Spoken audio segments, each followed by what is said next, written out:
Welcome to the future of wellness, exploring self-transformation and holistic healing to unlock your inner potential. Hosted by Christabel Armston and Keith Parker. Hello and welcome to this Spotlight episode. Today we're joined by Bryant Meyers, author, speaker, and expert on both red light therapy and PEMF technology, dedicating his career to educating others on harnessing energy for healing and optimal health. Bryant's work empowers individuals to tap into the transformative potential of energy-based therapies. Welcome back to the future of wellness for today's Spotlight episode. I'm glad to be here. This is going to be a nice little topic here. Red light, one of my favorites, along with PEMF. Looking forward to it. And we've already unearthed some confusion just in talking to you in the opening few minutes here. So I'm looking forward to learning more today.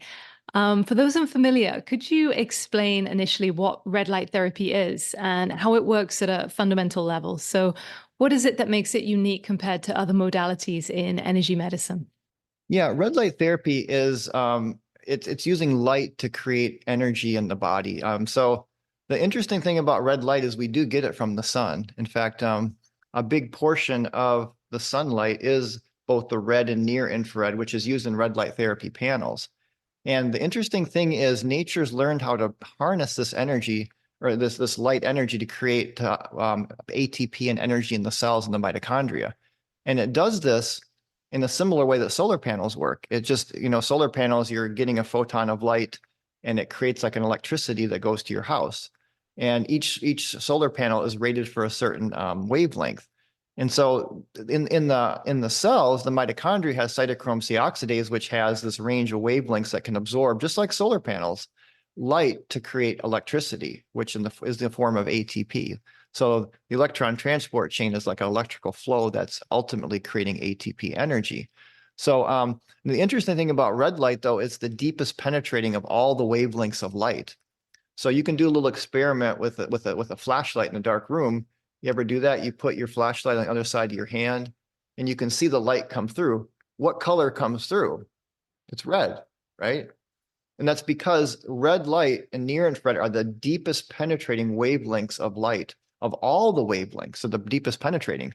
So it's no accident nature is harnessing the deepest penetrating wavelengths to create energy. Again, we're like a 3D solar panel. We have all these little mitochondria that have the porphyrins. Porphyrins, think of porphyrins as solar panels, because you can make a solar panel with porphyrins. And that's what cytochrome C oxidase in the mitochondria is. We are literally, we're kind of hybrid engines, right? We can't 100% harness energy from light alone. We do need food, but we can, but people don't realize that we do photosynthesize like plants. It's just not 100%. We do still require, food is for the energy production, but a lot of people don't know that light also creates energy in the body, that's a big part of how our mitochondria work. And if we don't get sunlight and light therapy, we're not going to have optimal levels of energy and health. So we are beings of light. We literally are beings of light, and we can use light to create energy just like plants can, just not 100% like plants. Just briefly, what is a porphyrin? It's a molecule. The easiest way for me to describe it is it's like a light absorbing molecule. It's like a ring-like carbon structure. It's one of the most important molecules in all of nature. Chlorophyll is porphyrin based. This is what absorbing light. It's like a little mini solar panel. Hemoglobin is a porphyrin, has porphyrins. You have liver detoxing enzymes that have porphyrins. Cytochrome C oxidase, which is, again, in the mitochondria, one of the most important molecules in your whole mitochondria, cytochrome C, because that's where oxygen is literally anchoring and docking as the final electron acceptor to create ATP energy. So these porphyrins are the ring. It's like one ring to rule them all kind of thing, right? It's like the most, in fact, there's an article I read that was like, this is perhaps the most important molecule in nature, kind of question mark. I mean, it's debatable, but you can make a good case for porphyrins as being the most important, because they're the ones that are like little mini solar panels that are absorbing light and creating energy for plants and in the mitochondria for animals.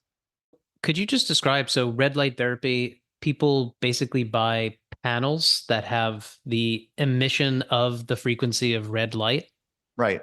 So the very specific, what they found, Tina Carew and others have found that again, in the mitochondria, the cytochrome C oxidase, not to get too technical, it's where oxygen gets docked in the mitochondria, because we all know we need oxygen to create energy, right? And it's the final electron acceptor. By the docking of oxygen, red light therapy helps to improve oxygen docking, and then it helps to boost the electrons like a solar panel into a higher energy state that ultimately creates more ATP. So red light therapy, they found that the wavelengths that you need are between roughly 600 to 670 or 680, and then again 800 to 870 or 880. Those ranges are what cytochrome C oxidase resonates to, because that's what has the maximal biological effect to interact with cytochrome C. And it's just like most solar panels are rated for a wavelength. I mean, certainly most solar panels have peak wavelength resonances. So too, we have a peak resonance in the 600 to 700, 800 to 900 range roughly. So that's why you see most red light panels with like 660, 850 is a common, even better yet is doing 630, 660, 810, 850. So the better you can cover those biologically active ranges, the more photons of light your mitochondria can absorb to create energy. Our focus today is on red light therapy. And I mentioned there at the beginning, some confusion came up when we were talking pre-recording. And I wonder, because I think this is going to be really helpful for our audience, if you could briefly explain the difference between what red light therapy is and far infrared therapy. With red light therapy and light therapy, you're using light to create energy, like it's exciting electrons to the photoelectric effect. So this is not thermal. This is not heating up. Like photosynthesis in plants is not about heating the plant up. It's about absorbing light and boosting electrons to higher energy states that create ATP energy in the plant, because ATP is the universal currency of energy in all of life. So creating that electrical flow is what red light is doing, both in plants and animals. So it's more of a, again, non-thermal interaction with light and biology to improve. In plants, it improves the functioning of the chlorophyll and the whole process of photosynthesis. In animals, it helps to power up the mitochondria to produce more ATP. But in either case, red light and near infrared are working to increase mitochondrial function. Far infrared now is the thermal effects of light. These are longer wavelengths that, because the atoms and molecules are too small, these longer wavelengths do jiggle and rotate and move atoms around. And that's why things get hot. People don't sometimes realize, well, what makes something hot? It's the atoms are jiggling faster. The faster they jiggle, the hotter it gets. So far infrared will jiggle the molecules in your body and heat things up. So it's good for detox. It's good. Yes, it does indirectly help circulation and lymphatic movement. And so, but it's a thermal effect. You're sweating. I mean, you know it's heat because, and when you're out in the sun, you feel the warmth from the far more the middle to far infrared wavelengths. You know, the visible light doesn't have, you're not feeling the heat from the visible light. You're feeling the heat from the infrared. And about half of the sun's output is infrared. The other half is visible UV, roughly 50-50. Not exactly, but about. So most of the light from the sun, or about half the light from the sun, that we don't even see it, because our eyes can't see anything that's infrared or, even near infrared. We about 700 to 750 nanometers, which is like your deep red. You go beyond that and it just becomes invisible. So some of these red light panels, like it looks like half the bulbs are turned on, the other half are turned off. Well, no, the 850 ones are you just can't see them because our eyes can't tune into anything above 750 nanometers. Again, the difference between bioelectricity and thermal and heat, right? Electricity and heat are different things. Boosting electrons, creating electrical flow is not the same as heating something up or jiggling the molecules. And that's important. A lot of people get confused. They think they say, oh, red light therapy, that I have a sauna, is that the same? No, it's not the same thing. But they're both good. I recommend both far infrared sauna and a good red light panel setup, or a bed if you can afford it. At least, or a full body red light panel setup. Most of the red light pads and little things are not that great. The radiances are too small. That's why you have to get like a panel, because you need little fans. If you get enough irradiance, you need fans to cool it down, because you're not going to get that in a mat. Thank you for clarifying the difference between the two. It is really helpful. What might red light therapy be suggested for in terms of conditions or the kinds of benefits people may experience from it? I know you mentioned about like oxygen docking, et cetera. In my book on red light therapy, I have a whole chapter on all the benefits. There's so many, it's all A to Z. But most clinics that have red light beds or panels, they're using it for some of the main reasons are for skin, because it does improve collagen, helps with wrinkles and skin. It's being used now a lot for pain relief and injuries and recovery, and also for, believe it or not, body sculpting, weight loss, and cellulite. But the primary mechanism why red light works for all these things, it's working in powering up the mitochondria, because mitochondria dysfunction is at the root of chronic inflammation and most disease. If you really kind of drill down, like why we get cancer and heart disease and all these things, drill down, you get down to inflammations there all the time. But what's even beyond that is mitochondrial dysfunction is the source, primary source of inflammation, is the ROS from mitochondrial dysfunction. So Alzheimer's is being linked to it just means the mitochondria aren't working properly. Sometimes they shrink. Sometimes you lose the number of mitochondria. And the mitochondria are the powerhouse of the cell, right? So think of a city with power plants and some of them are closing down. You're not going to get as much power. You might get more blackouts, right? So as we age, our mitochondria diminish in number and quality and size, and that's not good. That means our ATP levels, and we know this from good research, that as we get older, ATP declines. So I would say the primary reason why red light helps the body to heal itself for just about everything is it's increasing ATP. It's improving mitochondrial function, and it's been shown to increase the number of it's called mitochondrial biogenesis, where red light therapy can help to increase the number of mitochondria, as well as their size and quality and function. And by doing this, you shut off inflammation, turn on healing. All this happens from increasing ATP. How much is being outside in the sun a substitute for this? I mean, again, the sun is, if you look at, I think it's like 37 or 40% red and near infrared. So, and again, if you can spend more time in the sun, you are getting red light therapy. Now, the downside is, unlike red light panels don't have UV, so you're not going to get a sunburn.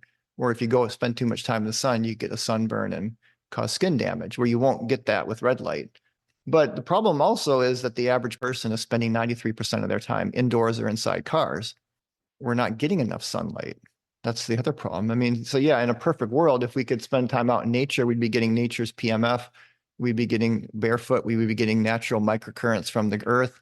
And if we were out in the sun, we would be getting red light therapy naturally from the sun. But people don't do that. What would be your recommendation for natural sunlight therapy? How much time should a person spend a day outside? If you start to get a sunburn and you're starting to peel the next day, you know you've done too long. It's that simple. Just don't get burned. So if you're just red or tan and you're not peeling, you're probably fine. But if you're out in the sun and you're constantly getting burned and you're constantly peeling, that's when you start to increase your risk for type of problems with the skin, right? But to me, the sun is very therapeutic. So, I recommend people getting their full solar panel out in the sun, which if you have the privacy to do it, great. If not, you can wear like a little Speedo or something. But the more skin you got exposed, the better. In the early 1900s, they had heliotherapy clinics in Europe where they would heal tuberculosis, all kinds of stuff with the sun. But they do it up high in the Alps, high in the mountains, because they felt that the mountain air was also part of the healing. Try to take as much of your clothes off as you can. If you're going to do heliotherapy within reason. If you're in a neighborhood, you got to be respectful, but get your full solar panel out in the sun. It's really therapeutic to do that. We recorded an excellent episode with you regarding PEMF therapy and talked about how people can make use of the mats and the different frequencies for healing purposes. How is it that somebody would go about putting a red light therapy protocol, say, into their life? Are they looking to purchase a panel? Is it something that's used daily, weekly? What might that look like? In my opinion, you want to get a full body setup, okay? Then you want to do front and back. So don't settle for cheap red light. It's just like PMF. Don't get these little full body mats that are like little sleeping bags that got red light on the top and bottom. The irradiance is the power. Okay, this is important. You need a certain amount of power or irradiance for red light to be therapeutic. A lot of these cheap mats that we talked about in the last video that have red light and PMF and far infrared, the radiance is Christmas tree light. You're getting it's decoration. You're not getting therapy from in a radiance below 5 milliwatts per centimeter squared. So you need at least 30 milliwatts per centimeter squared, which is only going to come from a panel that has fans to cool it. Because if you lace red light into a mat, it's underpowered, because it would be, if they use the high power bulbs, it'd be a fire hazard. And then you want the right wavelengths. You want your ideally 810 or 850, and then you want your 630, 660. That's a common blend. And if you throw in a 900 plus, that's good for other things too, but it's a little beyond the scope of this. I would say the mitochondrial benefits are the main thing, and that we know cytochrome C works at absorbing 600 to 670, 680, and again 800 to 860, 870. So, and again, most panels do have the wavelengths, right? I really appreciate your insights here about red light therapy. If people are interested, they'll be able to go and check out your site. You have a lot of great resources on a YouTube channel, etc. And we'll make sure to put those resources on the episode page. You can read my book for free right now on red light therapy. www.redlightbook.net. And then, BryantMyers.com. People want to contact me, all my contact information is there.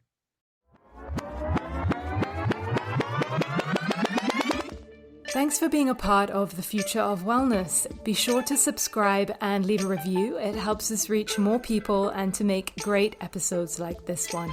Learn more about field dynamics and why we think the future of wellness matters. Check us out at energyfielddynamics.com. See you next time.